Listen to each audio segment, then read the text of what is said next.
தஞ்சாவூர் மண் எடுத்து தாவரபரணி தண்ணிய விட்டு சேர்த்து சேர்த்து செஞ்சது இந்த பொம்மை. இது பொம்மை இல்ல உண்மை. இப்படியே காதலி மரகதத்தை நினைச்சுக்கிட்டே மண்பானை செய்யறான் மாணிக்கம். அவன் செஞ்ச நெளிஞ்ச மண்பானைய பொக்கிஷம் போல பாத்துக்கிறான் மரகதம். மாணிக்கத்தோட தங்கச்சி வாய் பேச முடியாதவ. பல இடத்துல மாப்பிள்ள பார்த்தோம், கல்யாணம் அமையல. மாணிக்கத்தோட அத்தை பொண்ணு கொடுத்து பொண்ணு எடுக்க அவனுக்கு சம்பந்தமானு கேட்க மனசுல மரகதத்தை நினைச்சுக்கிட்டே அத்தை பொண்ண தங்கச்சிக்காக கல்யாணம் பண்ணிக்க சம்மதிக்கிறான் மாணிக்கம். கடைசி நேரத்துல கல்யாணம் நின்றுது. வேறொரு மாப்பிள்ள பாக்குறான் மாணிக்கம். குடிகார அப்பனால அந்த கல்யாணமும் நின்றுது. என் தங்கச்சிய ஊனன்னு சொல்ற இவங்க எல்லா மனசுலயும் தான் ஊனம் இருக்குன்னு அவங்க கிட்ட வேலை பாக்குற வடிவேலு கிட்ட சொல்றான்.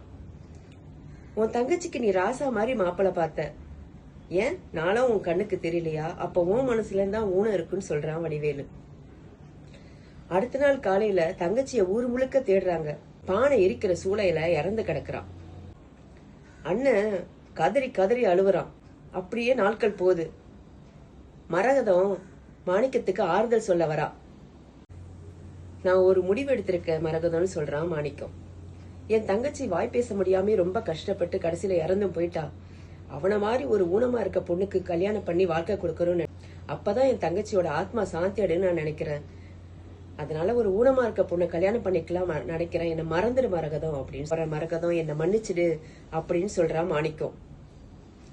இத கேட்ட மரகத்தால தாங்கிக்கவே முடியல. ரொம்ப அழுவுறா, ஃபீல் பண்றா. பொண்ண மரகதம் தாலி எடுத்து கொடுக்க கல்யாணம் பண்ணிக்கிறா மாணிக்கம். மாணிக்க செஞ்ச நெளிஞ்ச மண்பானைய கையிலையும் அவனை மனசுலயும் சுமந்துகிட்டு ஊரை விட்டே போறா மரகதம்.